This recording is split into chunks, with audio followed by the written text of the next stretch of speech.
Hello, my name is Brian Runciman. Welcome to the latest BCS Vital Workers webinar. As you can see from our title here, we're looking at a fascinating subject, designing tomorrow's workplace. Become ever more important as things have changed so rapidly over the last 3 months. People are starting to get back to the office in dribs and drabs in certain spots. So we've got 3 people that really know what they're talking about today to do that. So I'd just like to welcome Rebecca George, first of all. Rebecca is the president of the BCS, managing partner of public sector practice at Deloitte. Welcome, Rebecca. Right. Then we've got Rubi Kaur. Rubi is a senior technical architect at Vodafone Group and a member of BCS Women. Welcome, Rubi. And thank you. We Hello. have Chris Yapp. Hello. Chris Yapp is a futurist, contributor to the long-standing and very popular BCS Future Blog. Welcome, Chris. Thank you. Now, before we get into our conversation, I'm just going to do my little customary advert about our Vital Worker campaign. We know over this extended, unusual situation how important certain people have been shown to be and the good work they've been doing, and that applies to IT workers. They've been keeping an infrastructure going that a lot of us are now depending on, but I'm sure we're going to talk about that a little bit today. So you can see our little hashtag there, Vital Worker, capital IT, just to make the point. And you can nominate people that you think have done particularly sterling work over this period. We've had a lot of nominations already. People have been shouted out on various channels for it. Please do that if you get an opportunity again. So I'm going to stop sharing my webcam now. Stop sharing rather my application so that we can look at each other's faces as we have a little conversation. So I hope that's done that now. Good. So our conversation today, we've got 3 separate areas we're going to talk about, folks. Workplace culture, overall business strategy view, and the people view. So let's start off with a culture sort of discussion. How can we, in a way, rebuild, I think, the positive workplace cultures that we all want, bearing in mind the changes that have already happened? Perhaps I can start with you on that, Rebecca. Thank you, Brian. So I think one of the themes that's running through lots of the conversations we're having internally and with our clients at the moment is that one size doesn't fit all.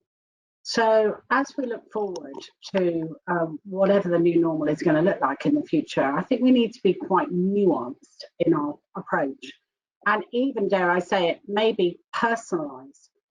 We did a survey recently of people who are employed or self-employed in the UK, and it's clear that the majority of people would actually like to work more from home once restrictions are lifted.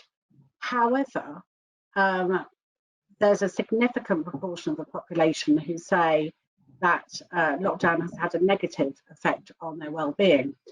And we also know that certain types of work are done well remotely, and other types of work require face-to-face interaction.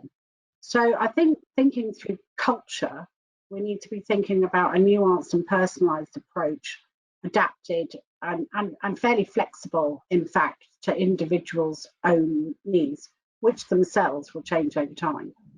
I'll just make one other point, which is it's become, I mean, we already knew this, but it's become even clearer during this particular period that visibility of leaders is absolutely vital. And not only is leaders being visible to their teams, but having two-way interactions. And technology can be very helpful for that, but it can also be a barrier, and we need to be mindful.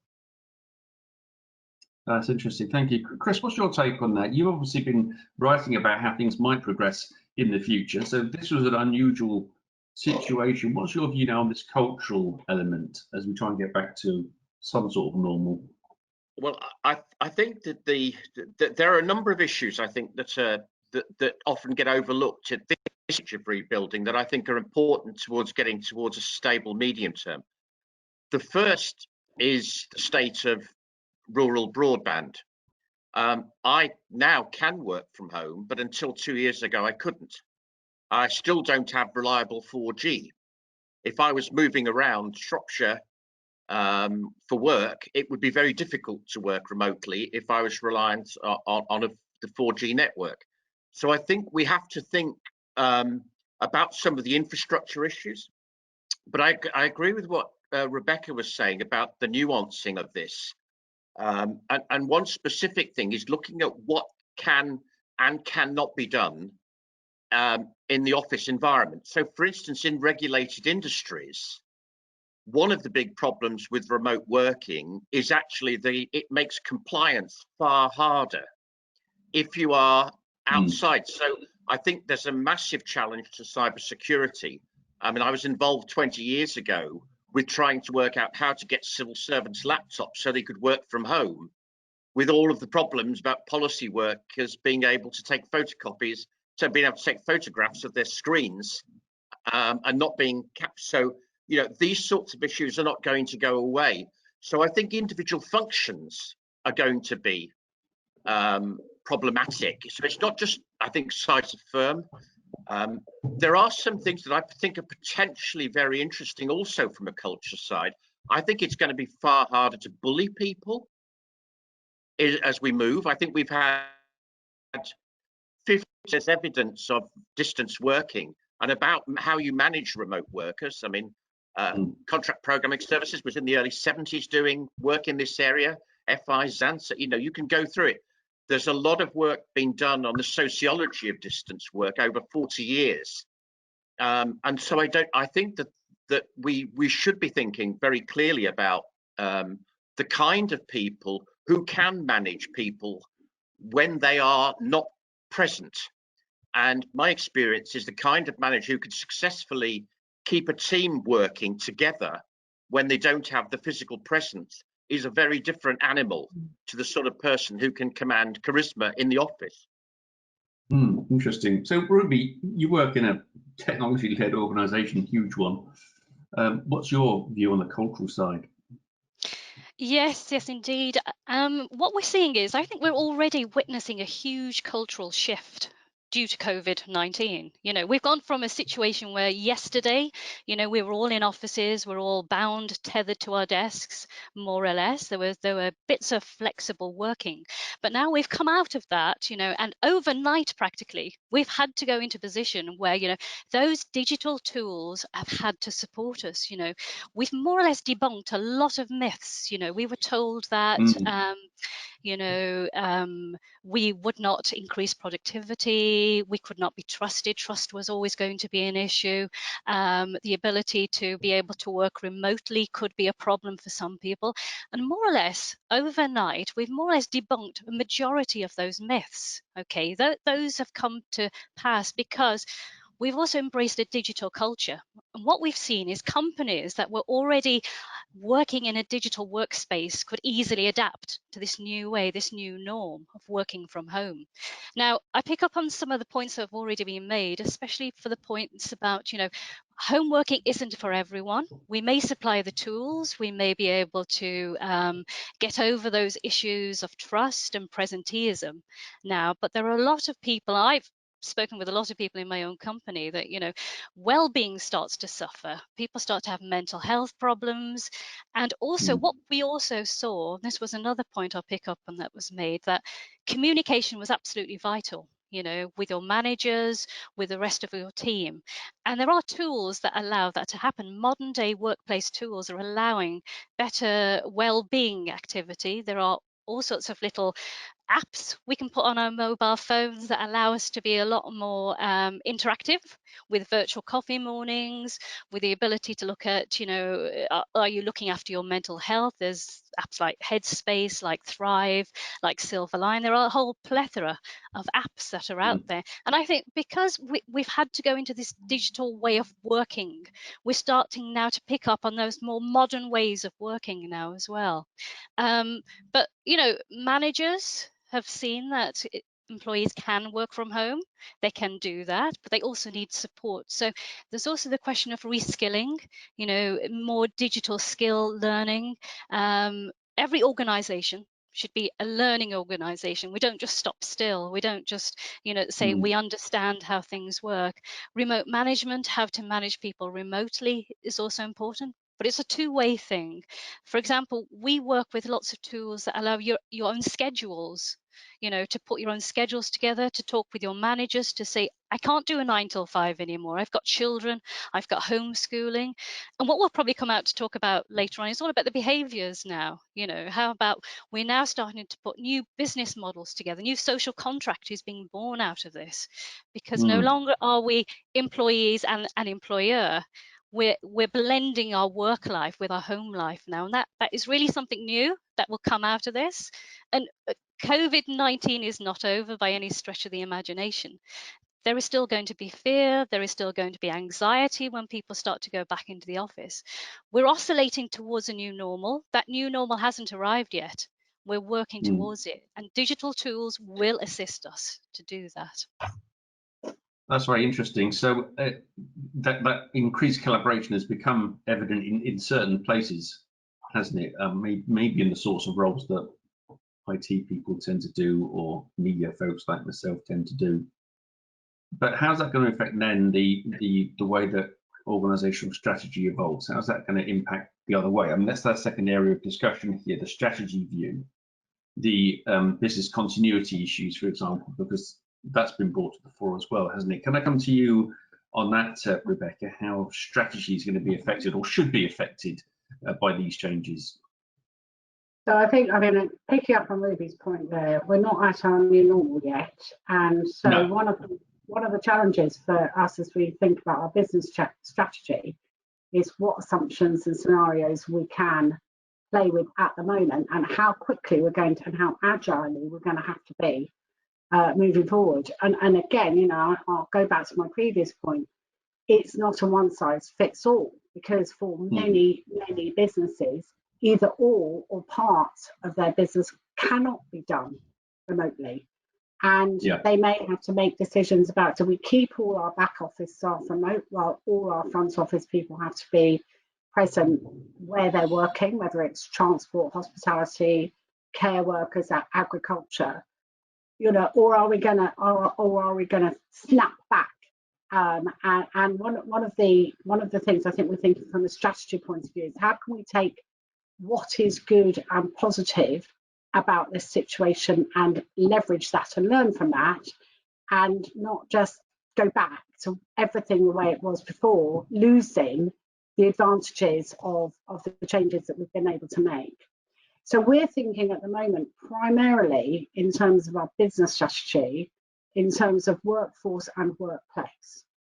So what work are people doing, and how can we break that work down into work that can be done well virtually by teams or alone, and what really needs face-to-face interaction in the office or in a meeting place with clients or with teams. And then what do you need to do with your workplace to make that an environment where people can be productive and where they want to go, although actually it's going to feel incredibly different from the way that it did just 3 months ago. Yeah, that's interesting. Chris, your sort of future historical view and historical view would come in handy here. Are there changes in the past that could inform how we need to grab hold of the positive changes now?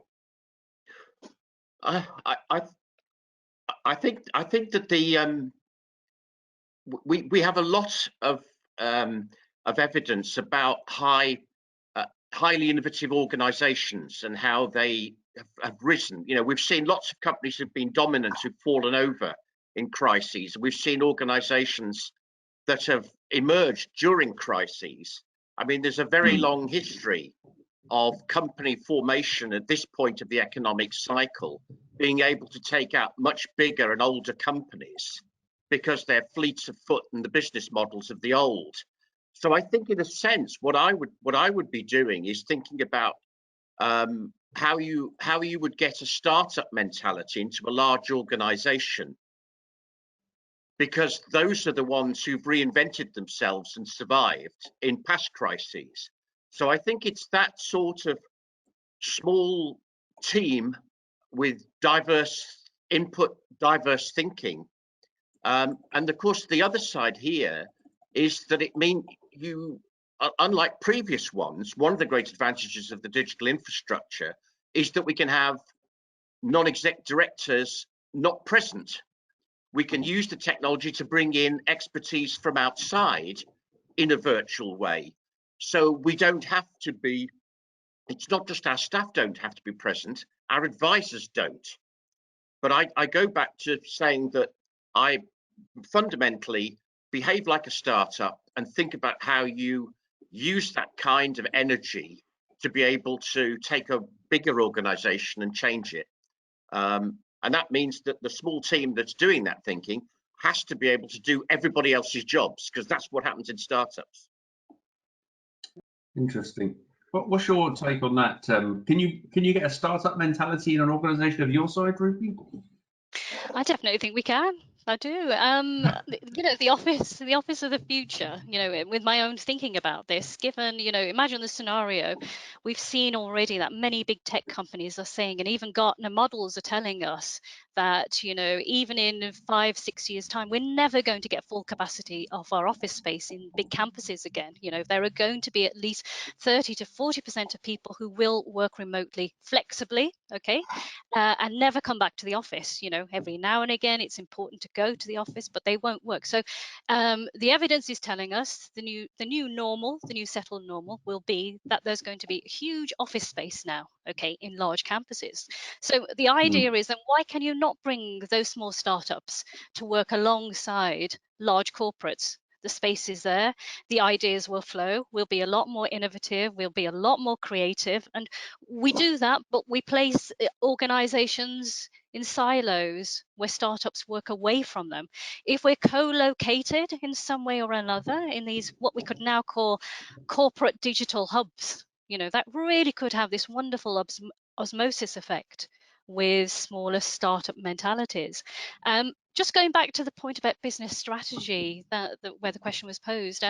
So business strategy will always be about how do you balance productivity and profitability with, you know, employee engagement and employee needs. Okay, how do you get your employees to work as to the very best that they can with their productivity?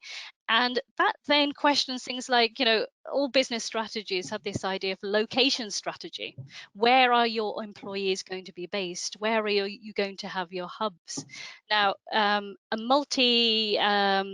global company like Vodafone never had an issue with location, because, you know, international organizations, we never see people face to face. We will see them every so, you know, once a year if we were lucky, but we had to adapt to tools. We had to adapt to cloud-based, web-based collaboration tools that really taught us that you can work without seeing people. And I think those are the models that people need to adapt to, for those who will tell us it's impossible, you need to see people's faces. Yeah. I would say, yes, you do, every so often, especially if you want to work in an innovative company that sparks ideas every so often, but not all the time. Absolutely not all the time. The digital world has moved on. You know, it's moved on so rapidly, even in the past 2 years. I mentioned before all those tools that are available to us. Let's harness those and use them. And a final point is we really need to make use more of our millennial generation, the Generation X guys as well. You know, we do a lot of reverse mentoring in Vodafone, because they're the guys with the ideas. They're the digital native generation that we can learn so much from them in terms of how they work and how they roll. I like that expression, reverse mentoring, actually. Yeah. In fact, we've had a question come in. By the way, everybody, there's a questions tab which are on your GoToWebinar little panel, which you're welcome to put questions in. So Alex Habbock's just made a comment about the crossover with the teaching environment, that many teachers might need to teach many different children. Is the technology there for that? And then he says this: the culture needs to adapt to creating seamless working environments that integrate online and in-person interactions. Are we there with that yet? Do you think this is seamless? I mean, this is going quite well now, right? But is it seamless enough to really push on with this new approach? Rebecca, you have a thought on that? So I do. I'm really interested in question about education. I do a lot of work with the Department of Education, and I think that a lot of schools have done a most amazing job, actually, and BCS have played a really important role helping making learning materials online and making them fun and accessible and easy for people to use. I don't think it's seamless yet, and I suspect Ruby and I may have a different view on this, but I don't think the technology is quite there to have a seamless interaction between virtual and real. I think you can do stuff with technology you can't do in the real world, and you can absolutely leverage it, but I think that teachers and children want to be present with each other for reasons other than learning, as well as for learning. Yeah, Ruby, what are your thoughts on that? I'll come back to you. Yeah, it really depends on the scenario, doesn't it? Yeah, teaching with children, they do need that social interaction more so than being online, you know. And I think about office workers, knowledge workers, maybe not so much, but I still believe, you know, I will never go to 100% remote worker scenario myself. You know, I'm always wanting to be a flexible worker, so I can work in London, I can work at home, I can work in the office, work in the BCS offices, you know, where I can have a lovely splattering of different people, different personalities. I mean, when I hot desk in Newbury in the Vodafone location, I always try and sit at a different desk because there are so many teams out there. I need to know different people and get to know them. Hello to the dog as well. No problem. Karen, sorry, Ruby. Oh, that was it. That was it. Yeah, I thank really you. do think it's a scenario which Yeah. plays out. So while we're pursuing this sort of thought about this change and trying to make things seamless, I wonder if I could just come to you, Chris, and just talk about the fact that in a way this is a sort of big experimental pot at the moment, isn't it? So a few years ago, the California school system decided to roll out, I think, touchscreens for like the majority of their pupils, but without any real research behind it, and it just sort of happened because they thought it might be a good idea. So have we got enough actual basis to make decisions on yet, or is this still an ongoing thing? Well, if you look at the work of people like Professor Stephen Heppel, if you look at the work of Mike Sharples at the Open University, if you look at the work of Diana Laurillard at University College London, Institute of Education, there's a huge amount of evidence base for what good teaching, good learning, and assessment models look like online. The big problem is we've never managed to tie the education research base into policy development. And for instance, the old Vector, that was closed in 2014, and that has broken a link between the evidence base. I did a webinar for about 30 teachers where we had a strong interactive thing about what kind of support they needed going forward. And the big problem is you've got some teachers who are just running away with it. And you've got a lot of people at the other end who still don't know how to start. And the problem is it's scaling up across an individual school and across the whole system that's the challenge. And I think my experience is it takes about 5 or 6 years for a teacher to develop the confidence to go from the old pedagogical models to the new ones. So, and I think that can only be done by peer-to-peer, or tablets of stone saying this is how you teach online never work. It's got to come from within the profession, and therefore I think it's about communities of interest of teachers, be it individual year groups, be individual, and that's what needs to become more seamless. I do want to say one thing about what isn't seamless, and that is you cannot negotiate online. Anybody looking at the Brexit talks with 100 people on either side, we are no further ahead than we were 25 years ago. You cannot do it. We just don't understand how to do that. So some things still don't scale. And we may need to develop new models for negotiation. I mean, that may be the solution rather than the technology. But that's one of the problems that we certainly know from this experience doesn't work yet. Okay, that's interesting. So, sorry, Ruby. Yeah, I was just going to, Chris reminded me of something, because we've been talking about wanting to hopefully go towards a better flexible model of home working, remote working, whatever we call it.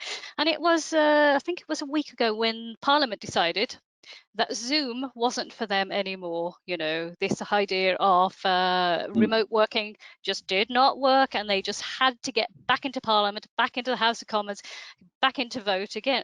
I personally thought that was such a crying shame. They weren't leading by example to say this is the way, the future of our workforce will have this flexible way of working. I half think it was done to say, hey, we need to get the economy working again, we will lead by example, we'll get out of our houses and go back and work. But I really thought that was a shame.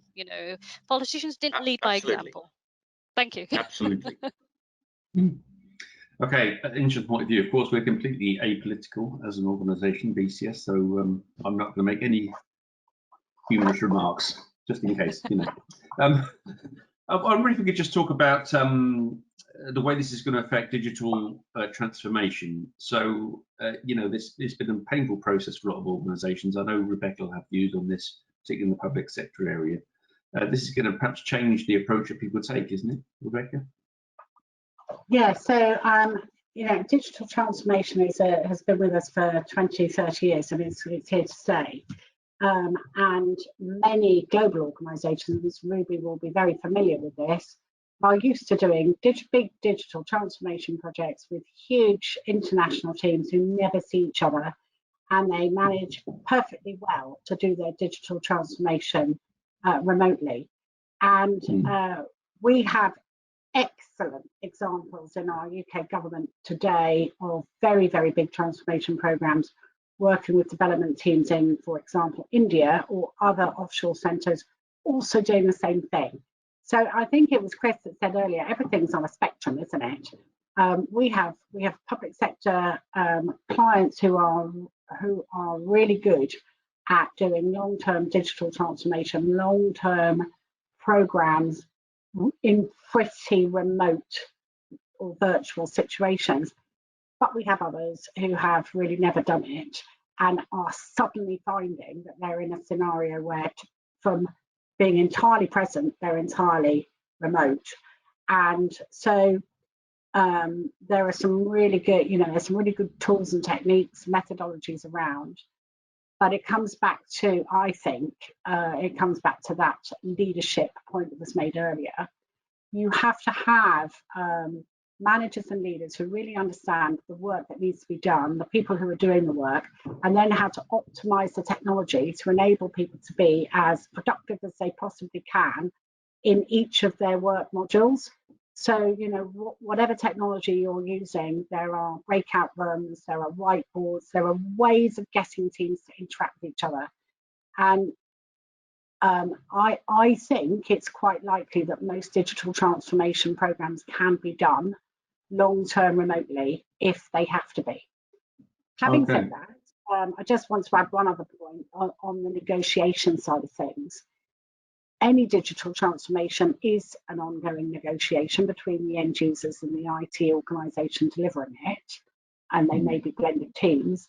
And I do actually think that negotiation, discussion piece of business analysis piece, that's quite hard if you only do it remotely. Okay, thank you. That's interesting. Now we'll come on to we've had a few questions come in. We'll come on to them in a moment. Just before we get to those, just like to discuss one other issue. We will talk about the people view as our sort of last element.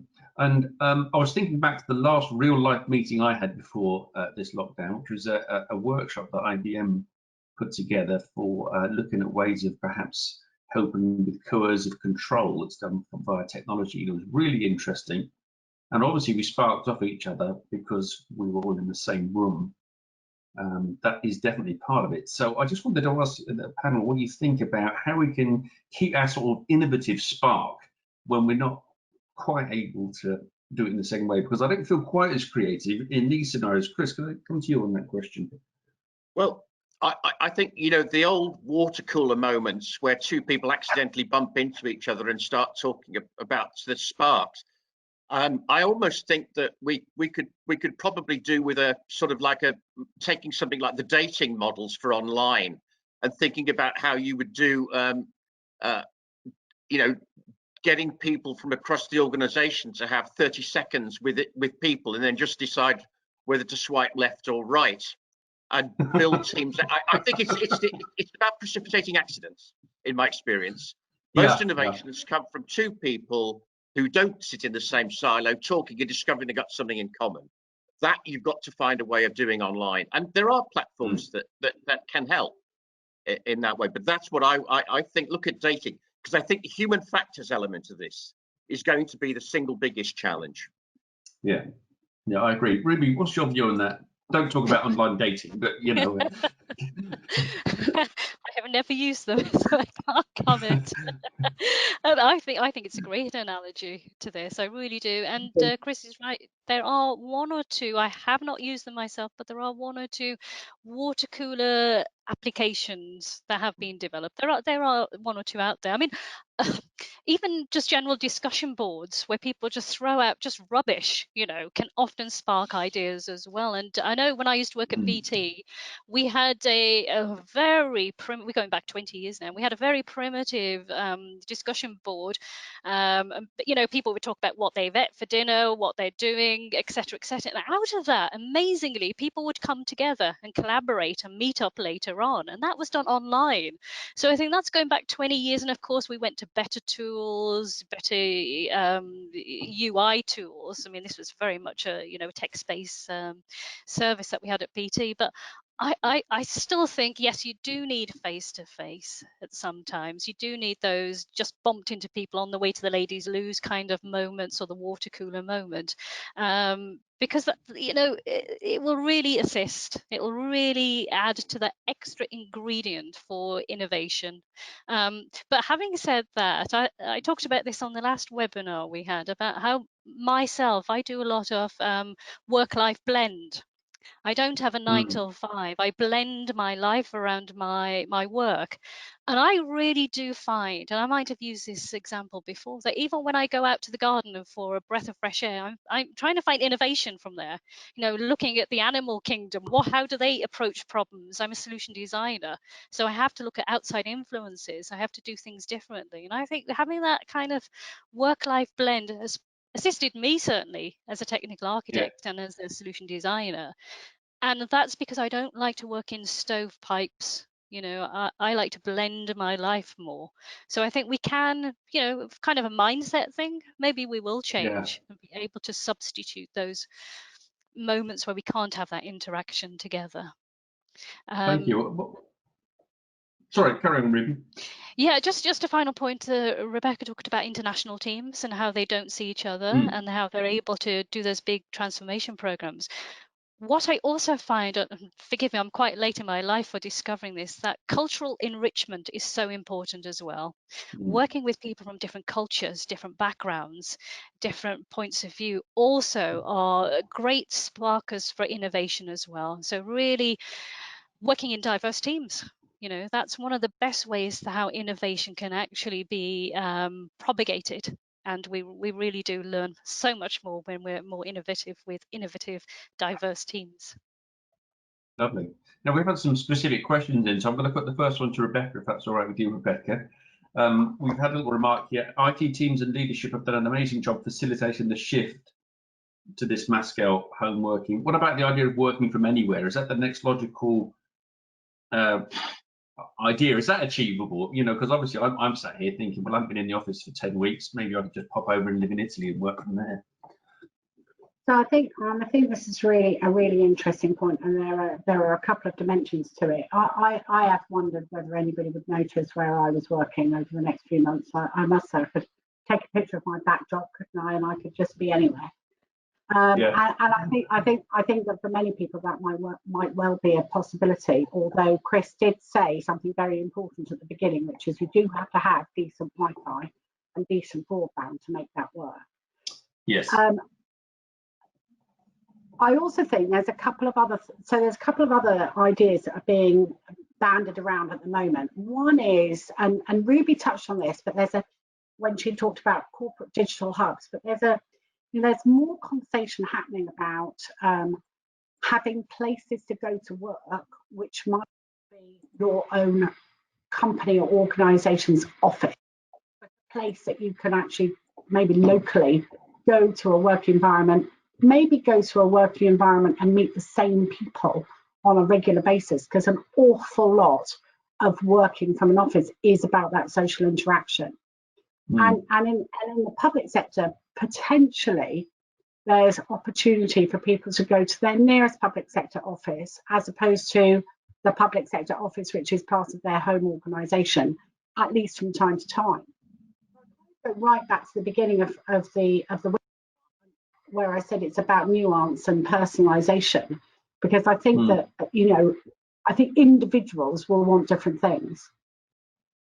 Yeah, that's interesting. Ruby, perhaps I could bring you in on a sort of an extension to that conversation then, that at the moment these things are not don't tend to be in sort of employment contracts and things today, and obviously organisations like to have things a little bit more nailed down. Chris mentioned earlier about the difficulty of managing to keep processes transparent when it's a more diverse, spread out workforce. Do you think we're going to have to codify some of this stuff?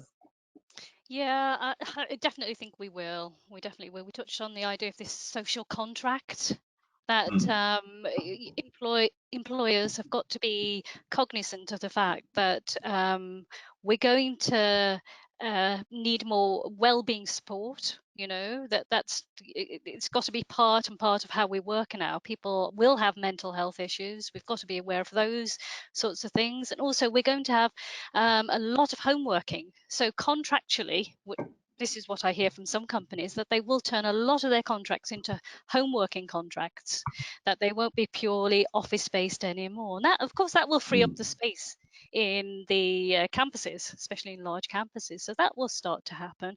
The other thing about business transformation and the social models, I think what we've seen in Vodafone definitely is we're now starting to see a lot of business strategies gearing themselves towards social models now.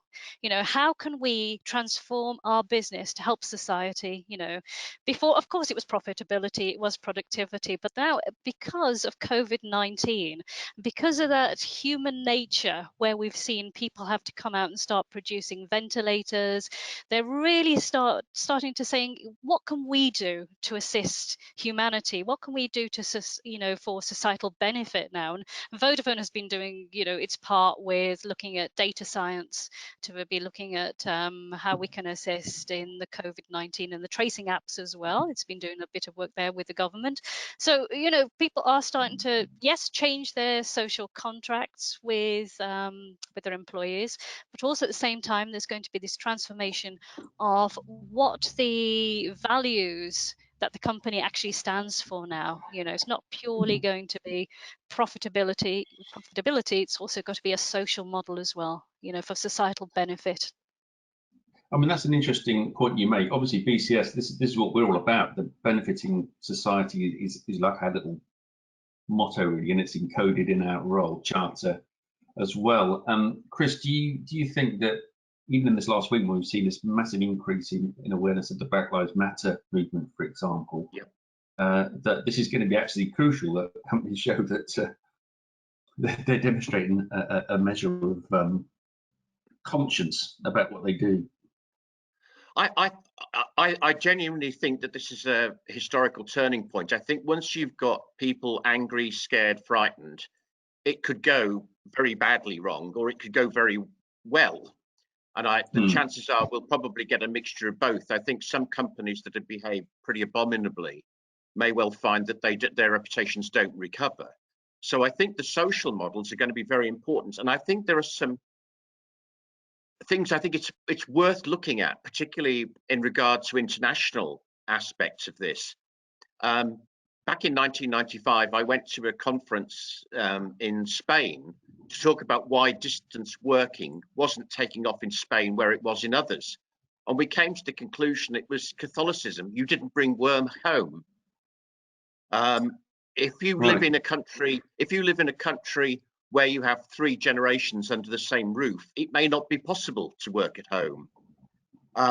So I think what we're going to have to do is borrow models that work in different countries and different circumstances. The other side is, I agree with what Ruby said about the millennials, but there's one aspect of that lifestyle that I think is quite important. When I first moved to London in the 70s, we had a flat with 6 of us. We could not have worked from home. We would have needed a community place to go to work. And, you know, with the property prices in London and the Southeast being what they are, the assumption that, oh, the young ones will do it because they're really happy with the technology, they may not be able to. And of course, they all want to meet other people and make friends and build contacts and build networks. Yeah. So actually the evidence that's emerging is it's the older people who actually take to distance working because they already have a reputation. They already have their networks. So I think we've got to think very, very differently and borrow models, as I said, from Asia, from Italy, from wherever, and adapt them. I don't think we should be trying to invent new ones. There are enough around the planet as it is. You know, that's an interesting point, Chris. Sorry. So I was just going to add a point to Chris's comment there about young people, because I think it's really important. Our observation is that quite a lot of our more junior people want to be back in the office, not just to make friends and make connections, but also because they want to see their role models. They want to see the people who are more senior to them. They want to be working with them. They want to watch how they're working so they can learn. And I think that role modeling is really important for career development, not just in terms of creating networks and making friends with the boss for your next promotion, but actually learning good behaviours and learning the culture of the organisation you work in. And I think that's quite difficult to replicate in an entirely virtual world. But what that says is that older people who might well be more comfortable working from home also need to go back to the office at least some of the time. Okay, that's interesting.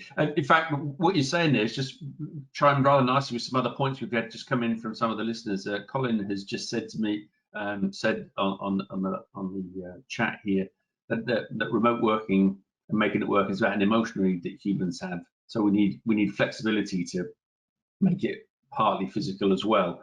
And then Alex has just followed up with this remark that perhaps large corporate centres could go, but we could have an integrated estate of smaller offices spread through an environment where we can then meet up in a physical space. Could we repurpose retail spaces and things like that? There's even a green element to that, isn't there? Any thoughts on that, Ruby? Oh, there certainly is. Yeah, there certainly is going to be green elements, you know, because one of the best things that we've seen out of COVID-19, could we call there been any benefits, is the environment. You know, the environment. We've heard birds, we've seen birds that we never saw before, and we've heard birds that we've never heard before. So, you know, cutting down our commute time has certainly helped. One of the things that I've been seeing during the lockdown and remote working is Vodafone has been very good at trying to encourage senior leaders to always have two-way communication during this whole period. We've never once been told, oh, you're on your own now, you know, you're working from home, you've got laptops, away you go. No, we've had a constant message from the top that's been coming down, informing us what's going on, what the government moves are on lockdown, what's going to happen. So we've always been well kept informed of everything. But just going back to the question about having smaller hubs around the country for large companies. I think that will start to happen. I really do. You know, we do have Vodafone as retail shops. You know, obviously we've got a huge hub where all the development of technology is done, and then there are these retail shops as well. And it's a case of opening up that office space above the building, like pop-up shops would start to happen, you know, where we could all come together for that coffee or so. I know the civil service talked about that with HMRC many years ago. You know, never took off, probably because the technology wasn't there. But remember, the technology has really moved on. You know, only does technology accelerate at the speed it does due to times of war, or in our case, a pandemic. You know, this is why we've seen this acceleration of, and our mindsets need to accelerate as well. I mean, that's really interesting.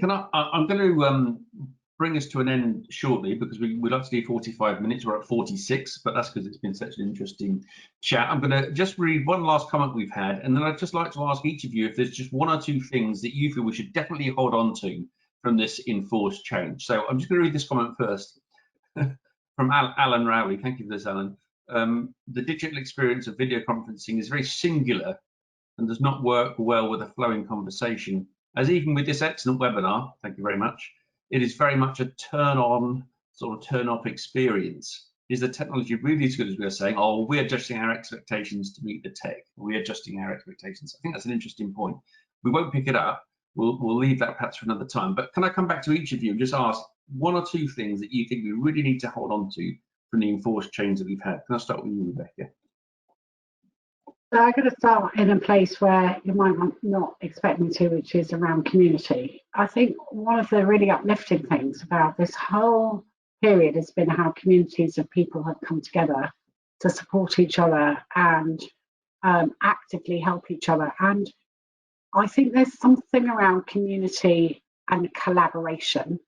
And I've also seen it in amazing collaboration between the public and private sector, delivering unbelievably difficult, complex systems and processes in very few weeks.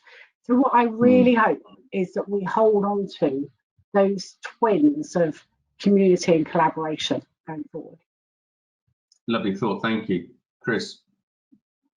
Yeah, I would again go with the community. I think it's probably been the most interesting thing. I mean, living in a small village, you really do see, I know my neighbours an awful lot better than I did 12 weeks ago. And lots of people have been helping in all sorts of different ways. And I think that we also have in our village what was a community hub that was built in the 1990s to introduce ISDN, because you couldn't get ISDN in the village at the time. And so it was set up there to enable the internet to go around. So I think we need to start thinking about things like public libraries, which have closed, and there are lots of empty buildings around, and thinking about some of those community facilities that we have around the place, and thinking about how we could use those to sustain community, but also to try and tackle the thing we haven't talked about in this, which is disadvantage. And it really does worry me that there are things, if we end up with the majority of people working from home being women, will that mean that the promotion prospects will go further away from them? I mean, that's the kind of thing that I think we've got to look at some of those downsides and work out how we avoid them. Well, thank you, Chris. And there's a further webinar for us to think about, isn't there? Ruby, what do we need to definitely hold on to? I think we need to definitely hold on to our collaboration tools. You know, we've seen and we've heard now very much about Zoom. Who'd heard of Zoom before lockdown? And we've seen people, elderly people, being connected with their grandchildren. We've seen people in hospitals being connected through the use of collaboration tools, be it Zoom, be it FaceTime, be it through mobile phones. And I think people who were not familiar with those tools have suddenly come to realize that because of the situation we're in, they're actually using them. And I do agree with the point, you know, sometimes it's very difficult to use these tools, but tools and the digital world is all about trial and error. It's all about being intuitive, trying to learn for yourself.